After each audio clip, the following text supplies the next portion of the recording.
from bad to worse. He leaned over for a second and farted, sending some bubbles rising to the top. But right behind the bubbles was something else. The yellow turned to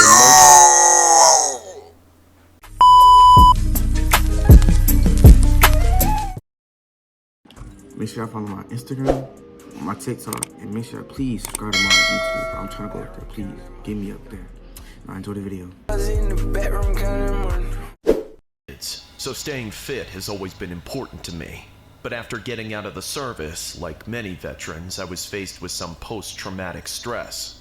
All in all, I think my case was less severe than most, and I was lucky to get home without any physical injuries. That said, I had to find a way to cope. For me, it was Taco Bell. That's not as bad as some of the Taco Bell shirt on. Yeah, Taco Bell shirt on. I just realized that. But my addiction to the fast food Tex-Mex did have some negative effects on my health. I started to gain weight, and to this, my wife caught on rather quickly. I love you, baby, but you have to stop eating so much Taco Bell. You're gonna have a heart attack. Don't worry, babe. I'm going to be fine. Even though she turned out to be right, it was really hard for me to stop. I never really did. I don't know why I turned to Taco Bell exactly.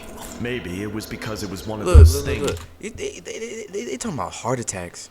Boy, you have to worry about your asshole having a heart attack. Your booty hole ripping off from you and just evaporating. Because I ain't gonna lie. Like 3, 4 tacos, I'm done. My butthole's ripped off. Bro, what are you talking about, man? No cap. He eat Taco Bell every day. His booty hole is abolished. I missed while on deployment. One of those things that reminded me of home and kept me going through the hard times. My wife would always take it away if she saw me with it, so I started getting sneaky. I'd go out for errands and order a large quantity, eat some while I was out, then smuggle the rest inside and munch on it while nobody was looking, or while I was in the bathroom using the toilet or taking a shower. That's smart. Any chance I could get. Really, while eating, even in bed. Textbook addiction That's stuff, crazy. according to my therapist. Crumbs everywhere. But it all came to a head in a really strange way when I came down with double pneumonia. At first, I just had a cough, but within a few days, I was bedridden. Even then, I was...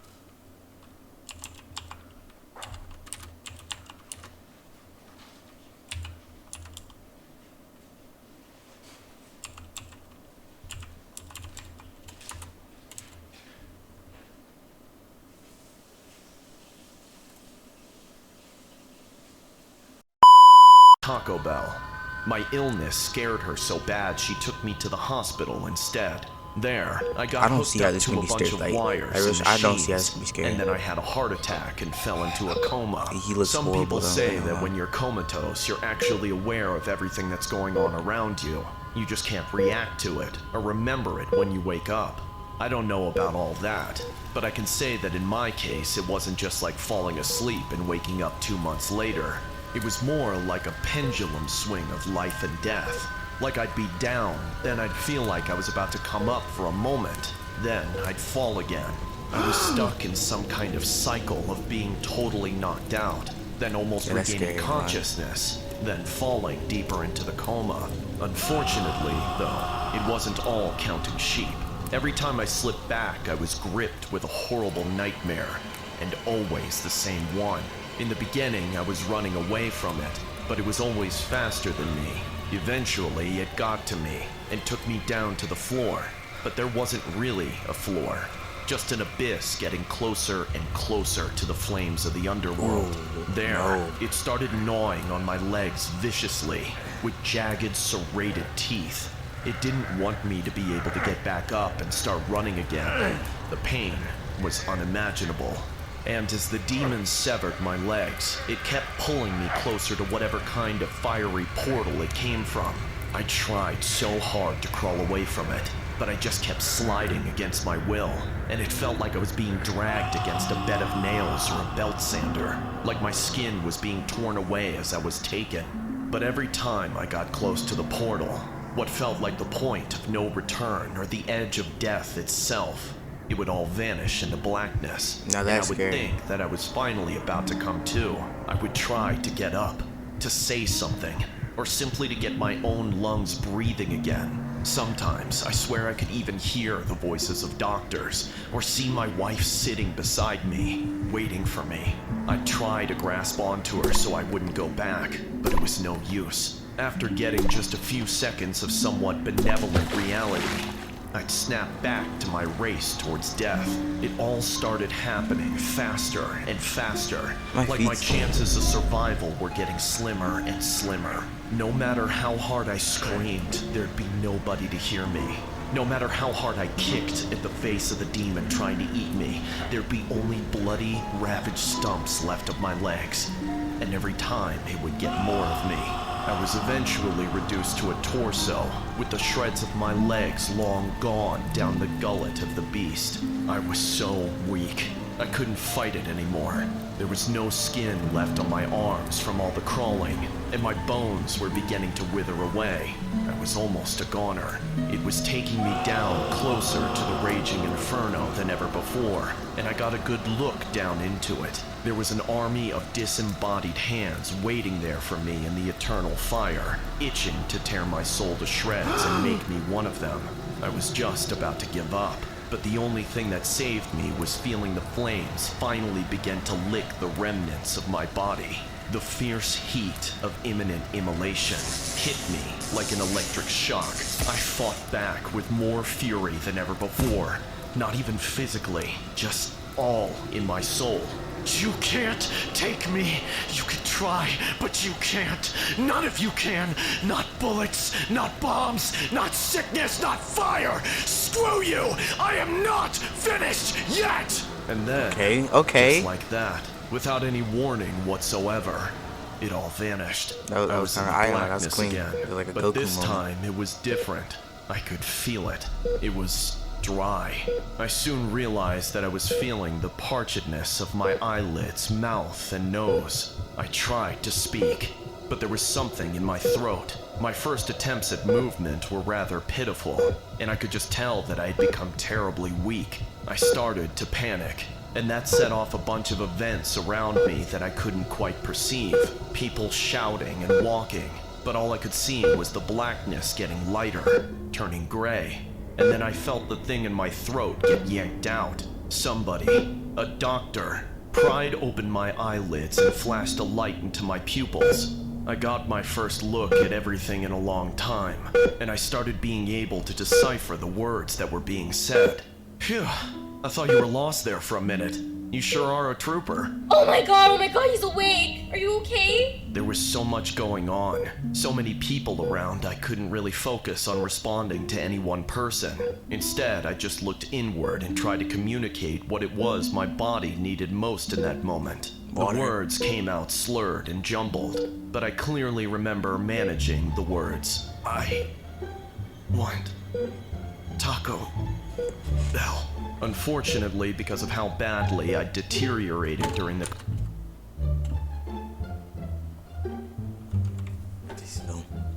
After this nigga was about to burn and... What? Huh? You serious right now, bro? Like, what, bro? Like, what? Calm. I'd be disappointed if I was a doctor. And at a size I'd never been since middle school. I was hardly able to walk or talk, and I certainly wasn't ready for solid food. My stomach shrank to the size of a lemon or something. It was almost another 2 months before the day finally came, when my wife arrived with a big bag of those hot, spicy, crunchy, juicy tacos. I've never had that dream since, and I have a newfound love for all the things in my life, which is gradually helping me get off of my addiction to Taco Bell.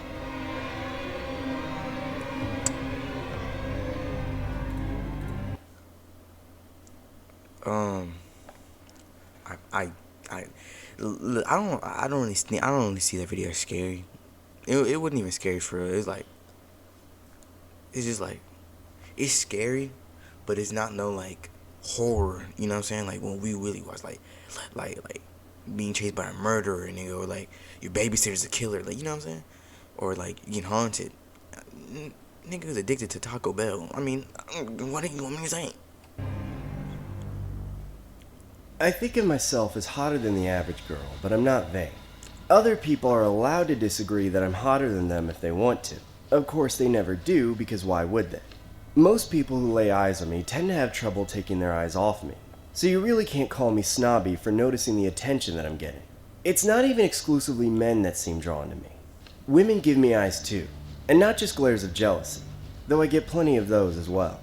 I guess some women just hate to see me flaunt what I've got. This isn't finna go good While for you, some people feel gross when random creeps stare at them, I actually feel rejuvenated by some longing looks from strangers. There's an indoor pool facility attached to my local gym that I go to almost every day. Those glutes don't pump themselves, you know. But while I love exercising to maintain my sculpted body, my favorite part about going to the gym is getting in the hot tub and relaxing after a good workout. There are always tons of people in the pool area, and the hot tub is in a corner that can be seen from any spot in the facility, which means there's always eyes on me. Plus, I always change into a bikini after my workout. It's hard to describe just how euphoric the experience of dipping into that warm, bubbly water is for me. But recently, there's been a problem with my routine. There's a man that's been coming to the pool recently. An incredibly fat and ugly man, too. Because of him, I'm no longer as comfortable in my happy place as I once was. It's not that I necessarily needed to be alone in the tub to be comfortable. Don't misunderstand me. If there's a cute boy in the tub with me, that's just gravy for the both of us. And of course, I'm always respectful to the random strangers and senior citizens who come to the tub on occasion for therapeutic reasons. But with this man, it's different. Very different. His name is Willie, and he's here almost every day. At least he's here every day that I'm here. And because he seems to make no effort to shed any of the disgusting bags of fat wrapped around his body, he never goes to the gym, which means he's almost always posted up in the tub long before I'm done with my workout and ready to relax. And because he's such a gigantic slob, there's barely any space in the hot tub for anyone else when he's in it. The tub is meant to comfortably fit 6 people at once, even up to 8 normal-sized people. But Willie makes it look like a personal bathtub. Unfortunately, the only space left in the tub after he gets in is one little spot. She bugging for getting in. I don't even know why she got in.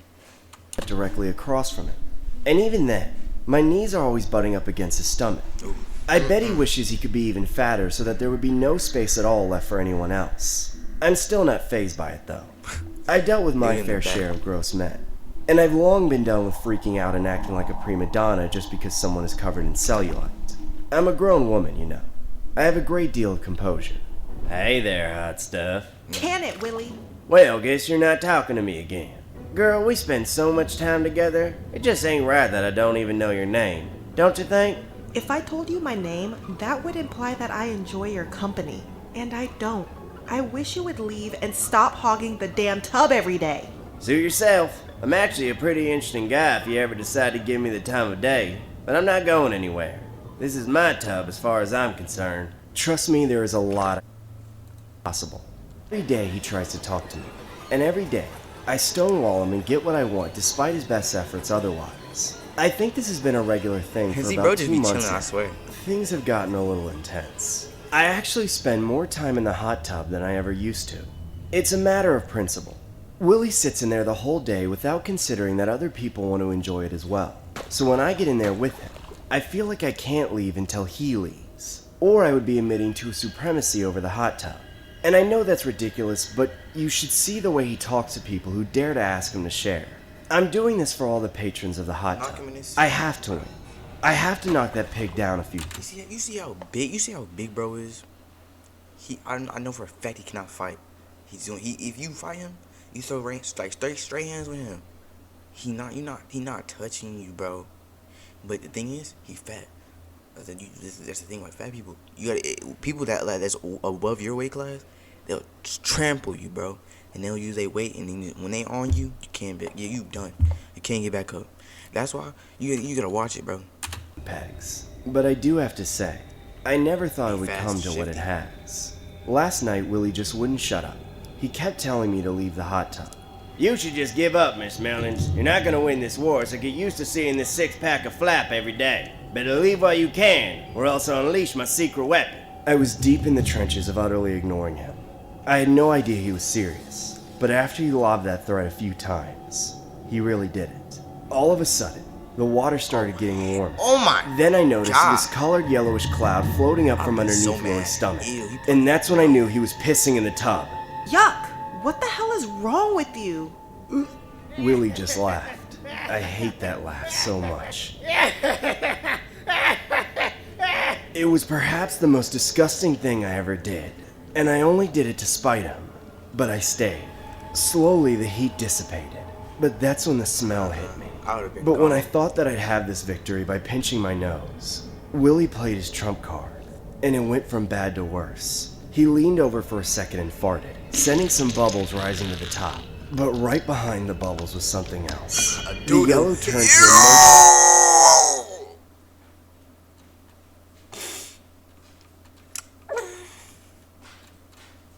to a frothy brown, followed by a few chunks of... Oh god, I hate remembering things. Bro, it's beyond nasty. Hold up.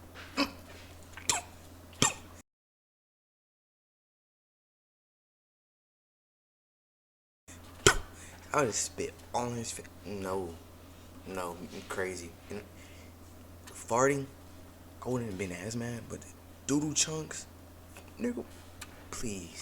Part.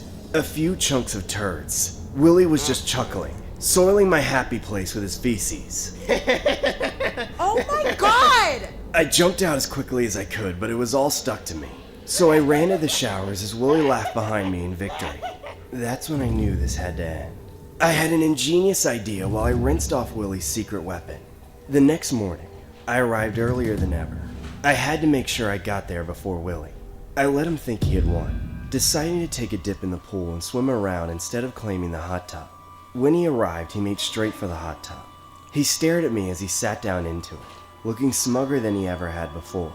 He smiled and laughed out loud. They had to clean up his doo-doo too. Like, why aren't they not after they had to clean up his poop and pee, why are they not bro, who did this? And then be like, you're banned from it. What? Spinning around in his winning way, creating a little whirlpool in the jet foam. But his laughs didn't last long. Soon, he started to get agitated for an apparently unknown reason. He started scratching all over his arms and legs like he just jumped into a pile of poison ivy. Pretty soon, his skin started turning all red, forming boils and blisters everywhere. But because I didn't take my eyes off it, he didn't dare leave the tub, because that would mean defeat after all he had done to win. Then, he started to bleed. The blood came from his eyes, his nose, his mouth, and especially from all the freshly opened wounds now covering his body. I think at some point he did try to crawl out, but by then the water was a dark, turbid red. I think his legs were probably reduced to bone by then. Once the water got over his head, it was over. He gurgled and thrashed quite a bit, but all ineffectually. But because I didn't take my eyes off it, he didn't dare leave the tub, because that would mean defeat after all he had done to win. I certainly enjoyed watching it all go down, and all I had to do was get in the facility before it opened. He didn't dare leave the water because I was watching. Nigga, he's dead. He's not gonna leave. He's dead forever. And pour in the right combination of acids and catalytic enzymes while nobody was looking. See, I might look like a dim-witted floozy with a rockin' body, but in reality, I'm a force to be reckoned with a rockin' body. Oh my god. Bitch, you ain't nothing, I ain't gonna lie. I mean, you did your thing, baby, but you know he's scared, bro. Damn. Nobody's scared, bro.